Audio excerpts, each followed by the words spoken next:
하나님 말씀 시편 59편이 되겠습니다. 시편 59편입니다. 시편 59편. 나의 하나님이여 나의 원수에게서 나를 건지시고 일어나 치려는 자에게서 나를 높이 드소서.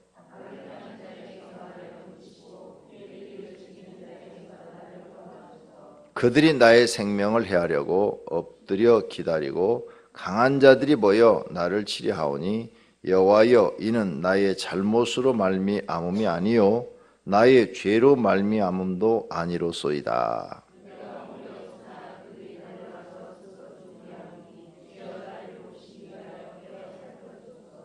주님은 만군의 하나님 여호와 이스라엘의 하나님이시오니 일어나 모든 나라들을 벌하소서. 악을 행하는 모든 자에게 은혜를 베풀지 마소서. 그들의 입으로는 악을 토하며 그들의 입술에는 칼이 있어 이르기를 누가 들으리요 하나이다.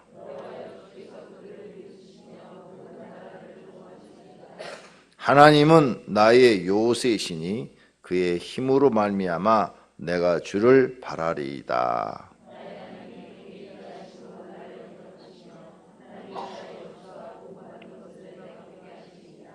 그들을 죽이지 마옵소서. 나의 백성이 잊을까 하나이다. 우리 방패 되신 주여 주의 능력으로 그들을 흩으시고 낮추소서.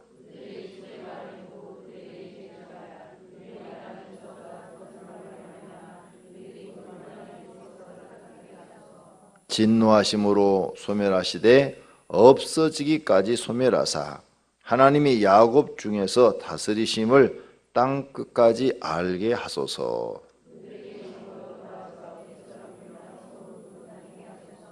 그들은 먹을 것을 찾아 유리하다가 배부름을 얻지 못하면 밤을 새우려니와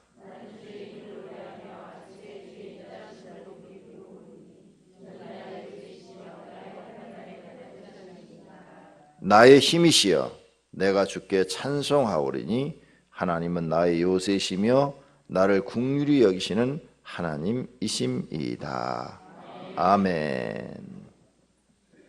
시편 59편도 다윗의 시입니다. 사울이 사람을 보내어 다윗을 죽이려고 그 집을 지킬 때에 지은 시라 그럽니다. 자, 지금 다윗은 왕으로부터 살해당할 위험에 처해 있어요. 왕이 다윗을 죽이려고 여러 번 지금 계획을 세우고 있습니다. 이것을 눈치채고 있는 다윗, 목숨이 경각에 달려 있습니다. 이렇게 생명의 위험을 느낄 때 다윗은 하나님을 더 의지합니다. 사람들은 어려움을 당할 때 도망을 가거나 그렇겠죠. 그런데 다윗도 어려움을 당할 때 하나님을 의지합니다. 성도님들이 다윗에게 배워야 될 신앙이 그겁니다. 다윗은 고난을 당하면 당할수록 하나님을 더 의지합니다. 보통 사람은 고난을 당하면 당할수록 하나님을 멀리해요. 그런데 믿음의 사람들은 고난을 당하면 당할수록 더 하나님께 가까이 갑니다. 그래서 고난을 주어보면 그 사람이 믿음이 있는지 없는지를 알아요. 그래서 욥을 왜 시험해 봤어요? 믿음 보시려고. 정말 욥에게 그런 고난이 와도 끝까지 하나님을 부인하지 않고 원망도 하지도 않고 불평도 하지도 않고 하나님 앞에 더 가까이 가서 의지하는가. 그럼 우리 성도님들이 여기는 좋은 말들이 많지만 하나님께 뭘 보여야 되느냐? 고난이 올 때 믿음을 보이셔야 됩니다. 고난이 올 때 믿음을 보이시는 것이 그게 성경을 통해서 깨달은 거예요. 아, 고난이 왔구나. 하나님이 내 믿음을 보시려고 그러는구나. 이렇게 탁 생각이 오셔야 돼요. 예. 그래가지고 하나님께 믿음을 보여야 돼요. 고난이 왔어요. 새벽기도 이렇게 나오시다가 무슨 일이 더 안 돼. 그러면 철회하시고 철야에서도 안 되세요? 그러면 금식 기도하고. 그래서 3일 금식해도 안 되면 5일 하고. 5일에서 안 되면 일주일 하고. 목숨 거는 거예요, 하나님 앞에. 그러면 하나님이 도우시는 것을 반드시 경험하게 될 줄로 믿습니다. 이런 걸 통해서 믿음이 성장하는 거예요. 그리고 앞으로 더 큰 어려움이 와도 걱정이 안 되는 거예요. 왜? 기도하면 된다 이거예요. 왜? 기도하니까 정말 하나님 해결해 주시잖아요. 이걸 신앙으로 터득을 하셔야 되는데 믿음이 없는 사람들은 이걸 모르는 겁니다. 교회를 다녀도 믿음이 없는 사람들은 이런 행동을 하지를 못해요. 오늘 다윗은 수많은 시련이 그에게 왔지만 그가 남겨놓은 이 기록물을 볼 것 같으니까 기록물 속에 그가 얼마나 하나님을 의지했는가, 어려움 속에서 하나님을 찾았는가, 이것을 알 수 있는 줄로 믿습니다. 그 좋은 신앙을 성도님들이 꼭 배우시기를 바랍니다. 두 번째로는 다윗이 이렇게 어려움을 당해도 하나님만 의지하는 게 아니라 악한 마음을 품지 않았다는 겁니다. 사람들은 코너에 몰리면 악한 마음을 품어요. 어려움 속에 빠지면 악한 마음을 품는데 다윗은 아무리 어려워도 언제나 선한 마음을 갖고 있었다는 거죠. 그게 하나님 마음에 든 겁니다. 악한 마음을 품지 않았다는 것. 그래서 성도님들의 마음을 항상 선한 마음을 갖도록 하셔야 됩니다. 내가 모함을 당해 죽을지언정 선한 마음을 가지셔야 됩니다. 예수님 모함 당해 죽었잖아요. 악한 마음을 가지셨습니까? 선한 마음을 가졌습니까? 스데반 집사도 억울하게 죽었잖아요. 그런데 선한 마음을 가졌습니다. 예수님도 선한 마음을 가지셨어요. 반드시 하나님 앞에 인정받으려면 모함을 당해서 죽어도 마음은 선한 마음을 가지셔야 됩니다. 그걸 갖도록 노력하시기를 바랍니다. 그래야 하나님 앞에 인정받습니다. 그 다음 세 번째로 다윗은 이렇게 생명의 위험을 느끼면서도 하나님 말씀을 목숨, 자기 생명을 지키듯이 지켰습니다. 하나님 말씀을 어기지 않았다고 말이에요. 하나님 말씀을 자기가 알고 있는 것을 그대로 다 실천을 했습니다. 자기가 죽을 환경에 지금 처해 있고 언제 죽을지도 몰라요. 오늘 죽을지 내일 죽을지 몰라요. 그래도 다윗은 하나님의 말씀을 지켰다는 거예요. 이런 신앙이 되셔야 성도님들이 하나님께 인정을 받습니다. 인정을 받고 하나님이 여러분의 기도를 들어서 축복하실 뿐더러 성도님들이 기도한 것보다 더 많은 것으로 주실 줄로 믿습니다. 할렐루야. 그러면 그가 지금 뭐라고 얘기했는가 한번 보십시다. 1절 나의 하나님이여 나의 원수에게서 나를 건지시고 그랬죠. 건져달라고 그랬어요. 건져주세요. 하나님 나를 건져주세요. 그렇죠? 지금 생명의 위험을 느끼고 있으니까 누가 건져줘야 됩니까? 왕보다도 높으신 이가 하나님이십니다. 사울 왕보다 높으신 이가 하나님이셔요. 왜 그래요? 사울 왕을 세울 때 사무엘 선지자 가서 기름 부으라 하나님이 해서 세웠잖아요. 하나님이 세우라고 해서 세운 겁니다. 그러니까 왕을 누가 세우냐? 하나님이 세운 거예요.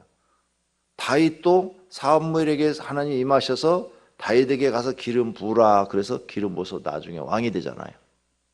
자, 그러면 우리나라 대통령은 누가 세우셨을까? 그리고 이번에 골든벨이 나올지 몰라요. 이번 골든벨 뭐 성경 퀴즈 대회 한 다음에 광고 나오던데 보니까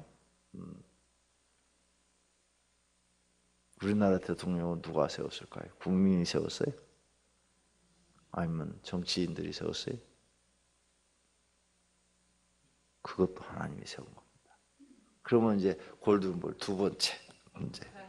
김정은이는 누가 세웠을까? 김정은. 그 마귀가 세운 건가? 누가 세웠어요? 왜? 하나님이 세웠다는 분들은 성경적으로 대답한 거고요. 마귀가 세웠다는 분들은 자기 생각대로 대답한 거예요. 왜 보면 성경에 보니까 이스라엘에 이렇게 다윗이나 사울왕 같은 사람만 하나님이 세운 게 아니라 북쪽 아수르의 사네립이라든지 그 다음에 바벨론의 느부갓네살 왕이라든지 이런 사람도 다 성경에 보니까 하나님이 세우셨다고 써놨어요. 왜 썼는가 하면 그 시대에 악한 사람을 들어 일으켜서 하나님의 뜻을 어긴 이스라엘을 징계하기 위해서, 이스라엘을 심판하기 위해서 악한 사람을 들어 세웠다고 그랬어요. 그래서 사네립 왕이나 느부갓네살 왕은 아주 악한 왕 중에 하나거든요. 잔인했어요. 그 역사를 보면은 사람을 죽이고 얼굴을 이렇게 가죽을 벗겼다니까, 또 이마를 이렇게 칼로 딱 하고 이걸 벗겨서 가죽을 들고 다녔다니까, 완전히 옛날에 무슨 영화에 나오는 인디안들처럼 사람 위에 머리 가죽을 차고 옆에다 다녔대. 그래서 얼마나 잔인해. 또 기록에 보면 느부갓네살 왕도 사람을 죽이는데 그냥 간단하게 죽이면 되는데 위에다가 이렇게 쫙 미끄럼틀을 만드는데, 미끄럼틀을 쫙 만들고 저 끝에다가 칼날을 탁 세우는데 이렇게. 그리고 미끄럼틀에다 탁 민대요. 그러면 사람이 미끄럼틀을 쫙 내려가면서 그 칼날로 싹 지나가면서 반이 쫙 잘라진대. 이렇게 죽였대. 세상에서 제일 악독한 게 인간이에요. 그러죠? 짐승들은 그렇게 죽이지 않아. 사람이 제일 선한 것 같지만 제일 잔인한 것도 누구예요? 인간이에요. 인간. 지옥 가도 할 말이 없어. 그래 안 그래요? 잘 몰라요? 진짜 인간처럼 잔인한 게 없어요. 그 고문, 일제시대 때 고문한 거 봐봐요. 응? 여기다 바늘을 꽂는 데잖아요. 여기다 바늘 집어넣는 데잖아, 이렇게. 이게 어떻게 견딜 거예요, 사람들이 이게? 물고문 이런 거, 그런 거 아무것도 아니지. 여기다 바늘 꽂는 거. 집에 가서 한번 실험해봐요. 여기다 바늘 꽂아 일로 집어넣어봐. 그냥 몸서리 쳐지죠, 몸서리 쳐지. 하여간 인간처럼 잔인한 게, 일본 사람들 사람 생체 실험한 거 봐요. 몸에다가 콜레라 근 집어넣고 며칠 만에 죽는 거. 약도 안 주고. 세상의 역사를 보면요, 사람처럼 잔인한 게 없어요. 그러니까 나는 그거를 보면서 지옥 가도 할 말이 없다. 100번, 1000번 지옥 가도 할 말이 없다. 그렇게 남을 고통스럽게 한 사람들은 그보다 더 고통스러운 곳에 가서 니도 한번 당해봐야 된다. 하나님이 그렇게 하시니까 공평하다고 나는 생각되어져요. 그러죠? 네, 공평해요. 하나님이 하시는 일이. 네. 사람들은 뭐 법정 스님인가 죽을 때 하나님이 계시면은 자기가 창조한 피조물을 지옥에 보내는 그런 하나님이 어디냐고. 아니 그런 잔인한 인간들을 그럼 그거 보내야지. 어디다 보내?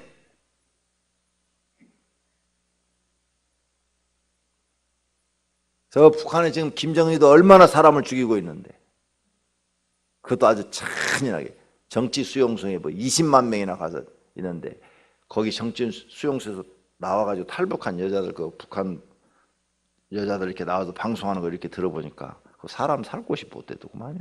정치 수용소 한번 들어가. 쥐 잡아먹는 것은 아무것도 아니더구만요, 거기는. 그 여자가 뭐 거기 있었는데 자기가 뭐 35kg까지 나갔다. 35kg까지 빠졌다. 여자가 35kg 빠지면 뭐만 있을까?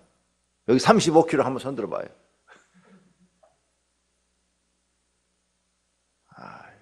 아주 그건 거의 막 죽으라고 내놓는 거래. 인권이라는 건 있을 수가 없대요, 거기. 그 뭐 얘기 들어보니까 아주 비참하다고. 거의 들어가면 다 죽으라는 거죠, 죽으라는 거예요. 굶어서 죽으라는 거. 굶기기만 하면 다행인데 엄청난 모욕과 고통을 주는 거죠. 그건 지옥 가야 돼요, 안 가야 돼요? 가야지요. 가서 지도 그보다 더 고통을 받아와야지. 그게 공평한 거죠, 하나님께서. 난 그렇게 보는데. 하나님은 공의로우신 분이에요. 성경에 써놨어. 하나님은 뭐라고? 공의로우신 하나님이에요. 어제 아침 말씀 드린 김정은이가 뭐 무슨 공장에서 5천 명이 데모를 하니까 탱크를 갖다 세워놓고 사람을 세워놓고 탱크로 밀어버렸대잖아. 5천 명. 그 사람들이 나와서 증언하더라고요. 그게 있었다고. 실제로 있었다. 감히 무서워서. 북한에서 사람 목숨은 파리 목숨, 파리 목숨.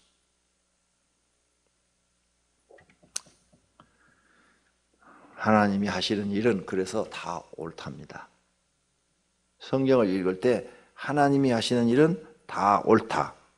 이렇게 보셔야 성경이 똑바로 보입니다. 안 보면 인간 입장에서 자꾸 보게 되면 그걸 인본주의라고 그래요. 하나님 입장에서 성경을 보면 그걸 신본주의라고 그래요.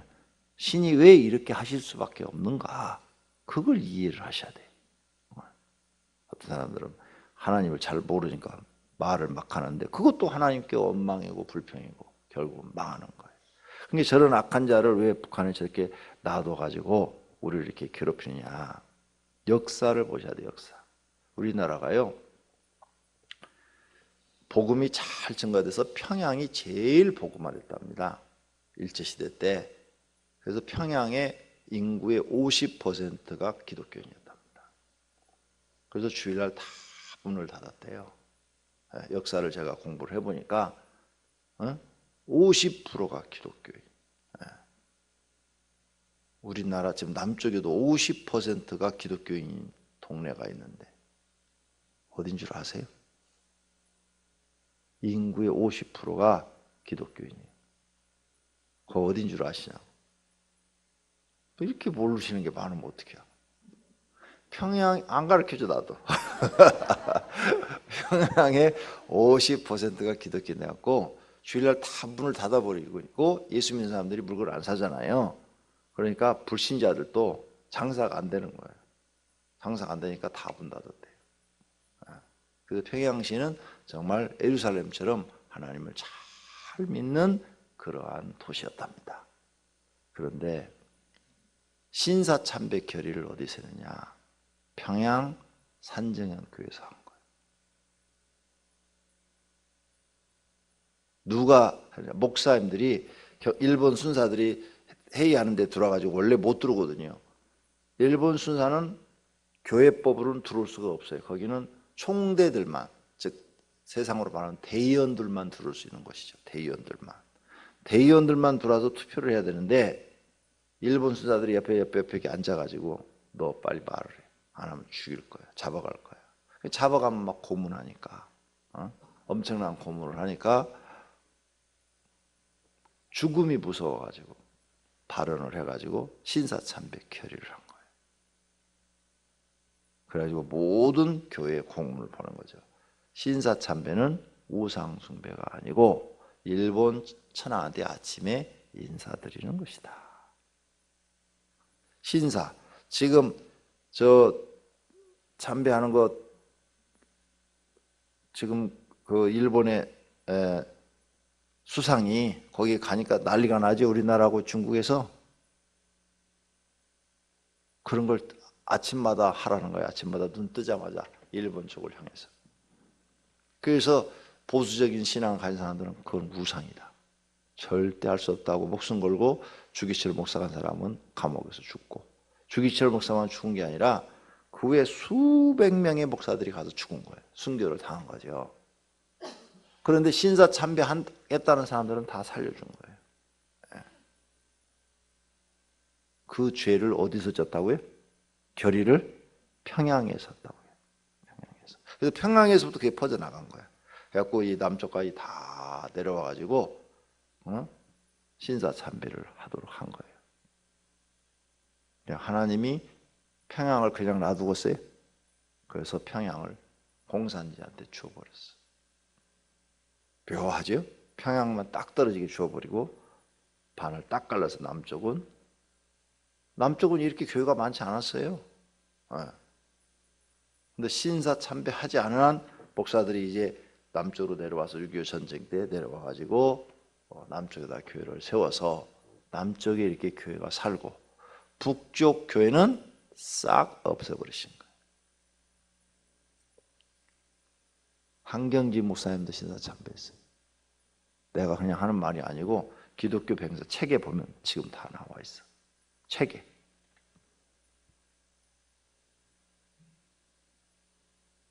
그리고 한계임사가 마지막 90 몇 살에 돌아가셨는데 돌아가시 바로 전에 목사님들 앞에서 마지막 설교하실 때 자기가 고백했어요. 나는 하나님 앞에 죄인 중 죄인입니다.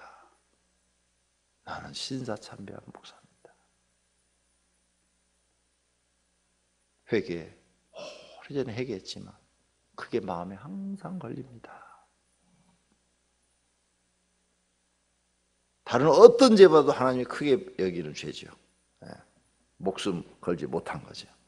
그러나 많은 사람들이 목숨을 걸었어요. 그래서 하나님이 북쪽은 공산적이 준 거예요. 역사를 보면. 이스라엘도 어떻게 했어요? 이스라엘이 계속 우상을 숭배하니까 누구한테 줘요? 아수르가 쳐들어와서 북쪽 이스라엘을 없애버려요. 북쪽의 왕이 솔로몬 다음에 여로보암이 돼요. 솔로몬의 아들은 르호보암인데 남쪽 유다의 왕이 되고 북쪽 이스라엘의 왕은 여로보암이 되는데 여로보암 때부터 마지막 왕까지 왕조가 7번이 바뀌어요. 그런데 그 7번을 바뀌면서 한 명의 왕도 하나님을 제대로 섬기는 왕이 안 나와요. 그래서 하나님께서 아수르라는 악한 사람 제국을 일으켜갖고 쳐가지고 북쪽을 싹 베려버려요. 싹 없애버려요. 그래갖고 전부 다 잡아가 버리고 다 죽여버리고. 그래서 사마리아인 나오죠. 사마리아인 그게 어떻게 만들어진 건가 하면 그 사마리아 땅이 북쪽 수도예요. 사마리아가 북쪽 수도. 그런데 싹 잡아가고 그 사마리아 사람과 이방인과 살아남은 사람들은 혼혈아를 다 만들어버리는 거예요. 그래서 예수님 당시에 북쪽 그 사마리아 사람들은 혼혈아야. 그러니까 유대인들이 상대를 안 하는 거예요. 상대를. 저건 혼혈하다. 이게. 혼혈하다. 유대인이 아니다 이게. 그래서 상대를 안 했던 거예요.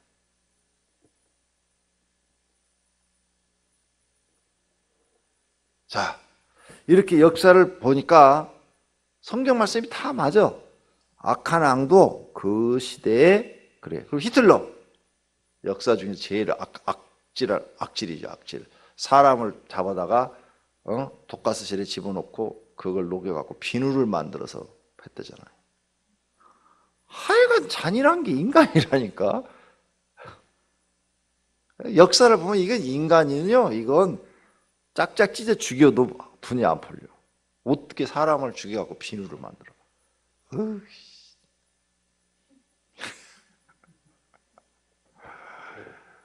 참 잔인해요. 진짜 잔인해요. 인간은. 그래 하나님 지옥 잘 만드셨어. 하나님 잘 만드셨어요. 보내야 돼. 보내.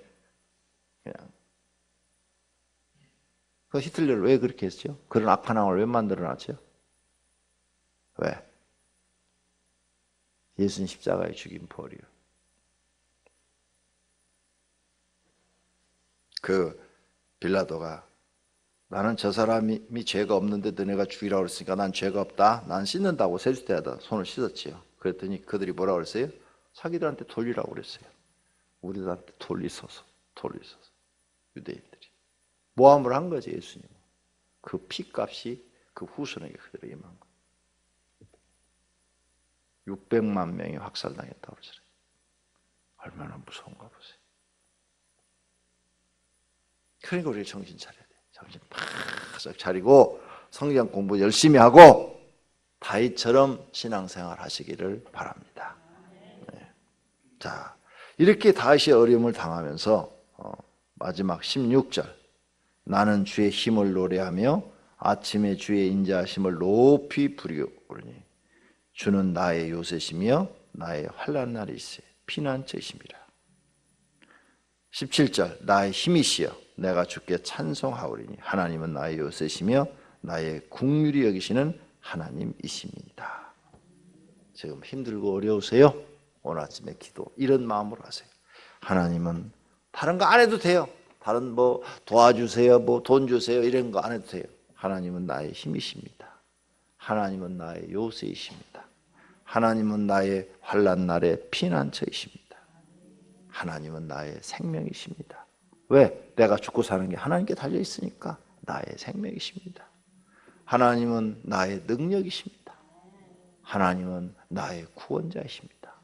하나님은 나의 치료자이십니다. 이것만 기도하셔도 돼요. 그럼 하나님 다 알아서 해결해 주셔요. 내 믿음대로 해주겠다 그 말이에요. 그리고 고난당할 때 이 기도를 계속해 보세요. 성령께서 이 안에 막 힘을 주시죠. 그래 맞아, 하나님이 나의 힘이시야. 하나님이 내 생명이시야. 내가 죽고 사는 거 하나님께 달려있어. 사람이 어떻게 나를 한단 말이냐. 하나님이 죽으라면 뭐 죽지 뭐. 그죠? 아니 하나님이 죽으라면 제가 죽어야지 무슨 재주로 살 거야. 아직 지구상에 저 북한이 저렇게 남아있는 거 거의 통일한국이 다 됐는데 남아있는 것은 남한 사람들 정신 차리라고 아직도 저거 살려놓은 거예요. 아니 하나님이 김정은이 하나 못 죽이시겠어? 그렇죠? 그때 김일성이 죽을 때 사건 다 아시죠? 김일성이가 김영삼이 만나가지고 이제 통일을 어떻게든 해보려고 많이 양보하려고 그랬는데 설에 의하면 그것을 김정일이가 눈치채고 살해했다는 얘기가 있어요. 통일 못 시키기 위해서. 어쨌든 그럼 하나님 왜 그렇게 하셨느냐 이게요. 그때 좀 남쪽에 김일성이가 방문하고 서로 왔다 갔다 하면서 그거 하려고 그랬는데 왜 들어갔냐, 그렇게 죽였냐 이게요. 아직 때가 안 된 거야. 남한이 정신 차리려면 아직 때가 안 된 거예요. 지금도 김정은이 저렇게 살려놓은 것은 아직 때가 안 된 거예요. 때가 돼봐 저거 반란을 일으켜 죽이든 병들어 죽이든 하나님이 죽이시겠지. 사람의 생명이 하나님께 있다고 그랬는데 참새 한 마리도 하나님 허락 없이는 안 떨어진다고 그랬는데 성경 안 믿어요? 난 성경 믿어요. 저렇게 살려둔 이유가 있다. 아직 남한이 정신 차리라 멀었다. 이번에 딱 이제 세월호 사건 보니까 남한이 정신 차리려면 아직 멀었어요. 그러죠? 이 도대체 다 엉망인 거야. 해운업계는 그냥 완전히 막 비리의 온상이었던 거야. 몰랐던 거야. 이제도 다 드러나잖아요. 그냥 막 몽땅 다 드러나잖아요. 엉망진창이었던 거. 이번에 대수술이 필요하겠죠. 정부에서 대수술을 해야 될 텐데 잘 하려는지 모르겠어요. 자, 그러나 우리는 힘들 때 다윗처럼 하나님 기도가 안 나와요. 너무너무 고통스러우면 기도가 안 나와요. 왜? 기가 막히니까. 자기 앞에 기가 막히면 기도 안 나와요. 기가 막힌 일이 별로 없어서 잘 모르요. 나는 많이 당해봐서 알아. 그러면 정말 기도 안 나와요. 그러면 그냥 아버지 이렇게밖에 안 나와요. 근데 거기다 하나만 더 해요. 아버지 하나님, 하나님은 나의 힘이십니다. 하나님은 나의 능력이십니다. 하나님은 나의 생명이십니다. 하나님께 내가 살고 죽는 게 하나님께 달려 있습니다. 하나님이 살리면 살고 하나님이 죽으라 하면 죽습니다. 하나님 뜻대로 하시옵소서. 이렇게 기도를 해봐요. 그러면 성령님께서 여러분 이 심령 속에 큰 힘과 용기와 능력을 주어서 길을 여실 줄로 믿습니다. 다윗이 그렇게 기도한 말이에요. 죽음 앞에서. 죽음 앞에서도 담대하게 두려워하지 말고 다윗처럼 기도할 수 있는 믿음의 사람들이 되시기를 축원합니다. 기도하겠습니다. 하나님 감사합니다. 오늘 또 다윗에게 신앙을 배웁니다. 저희들 듣기만 하지 말고 다윗의 신앙을 배우게 하옵소서. 오늘 새벽에도 주님 앞에 소원 헌금을 드렸습니다. 주님 받으시었고 소원을 다 이루어 주시옵소서. 예수님의 이름으로 기도드립니다. 아멘.